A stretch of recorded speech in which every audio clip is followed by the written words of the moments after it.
Hello, everybody, and welcome back to another edition of the Perez Perspective. I am Rebecca, your host, and I'm so happy to have you guys here. I just want to say a big shout out to all my new subscribers. Hello, and welcome to the channel. It is so nice to have you guys here, and I really appreciate all the engagement I got on my last video.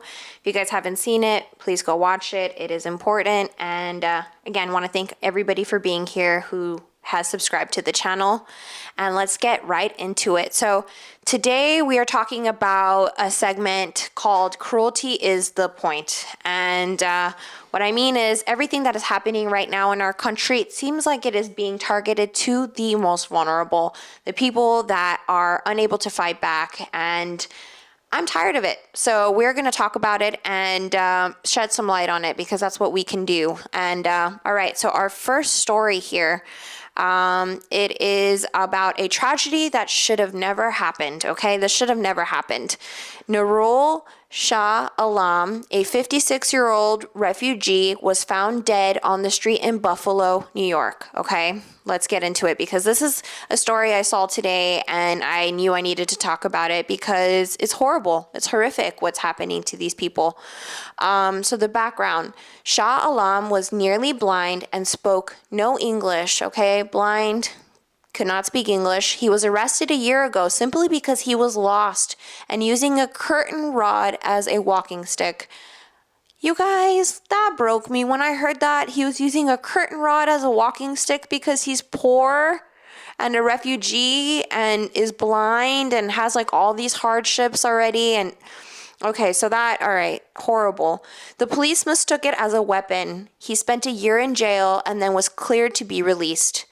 What happened? Instead of releasing him to his family, Border Patrol took custody. They didn't call his lawyers. They didn't call his children. They drove this poor blind man, non-English speaking man, to Tim Hortons in a neighborhood he didn't recognize and just left him there in the February freezing cold weather.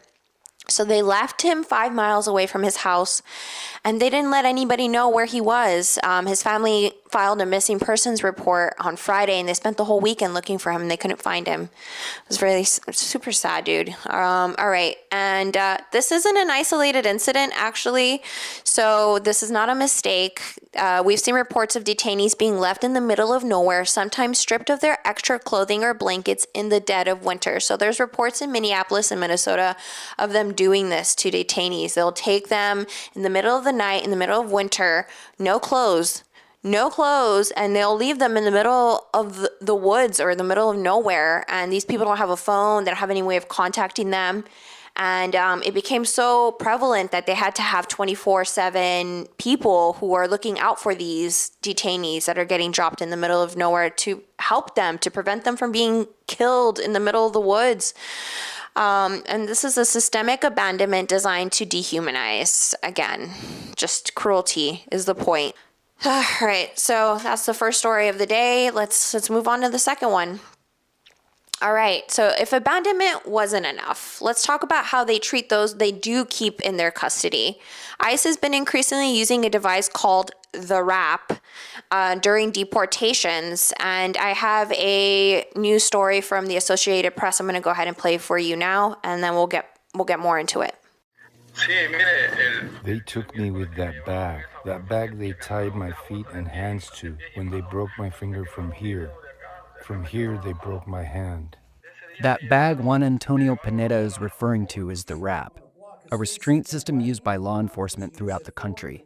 The wrap is meant to stop a fight, to eliminate the strikes and blows, to make somebody sit comfortably, again, reasonably comfortable, right? It's not a comfortable situation. But about a dozen people have told the Associated Press that Immigration and Customs Enforcement officers had used it on them or their loved ones, simply for crying or verbally objecting to their deportation. I wouldn't say that that's ICE's overall policy. I don't think that's because if it was anybody's policy, I'd have a hard time working with that organization, right? Because that's not the purpose of the wrap. In response to an AP query, Assistant Homeland Security Secretary Tricia McLaughlin wrote, The use of restraints on detainees during deportation flights has been long-standing standard ICE protocol and an essential measure to ensure the safety and well-being of both detainees and the officers' agents accompanying them. An internal watchdog report raised red flags, in part because of concerns about reports of deaths involving the use of the wrap by police. The AP has identified a dozen fatal cases in the last decade where local police or jailers around the United States used the wrap, and autopsies determined that restraint had played a role in the death. But the makers of the wrap say there have been no deaths when deployed properly, and they made modifications for the device used by ICE. We created a metal loop in the front so that persons can be handcuffed to the front. And I can sit here like this. It's almost like I'm folding my hands, listening to a speech or, watching something on TV. Pineda, the El Salvadoran man who said he was in the country legally, says ICE officers kept him in the wrap for over 16 hours during 2 round trips to the Mexican border. He has since been deported to that country. All right, so they are calling it a lifesaver, the wrap. But the Associated Press found that ICE uses this full body restraint even after the Department of Homeland Security raised concerns about it causing deaths in local law enforcement. Context, this isn't a modern safety equipment. When you look at the design, the binding the legs together and pinning the torso, it mirrors a restrictive shackle from the medieval times. So this was something used in like the medieval times, you guys. Like, it's cruel and unnecessary use of force for people who've already are in a state of extreme psychological distress. It is designed to break the spirit, not just the body. So they're using these wraps because they're saying it helps keep the people constrained if they're like out of control, but there's reports of them using it on people for punishment, so it's not just for that. They're using it to torture people.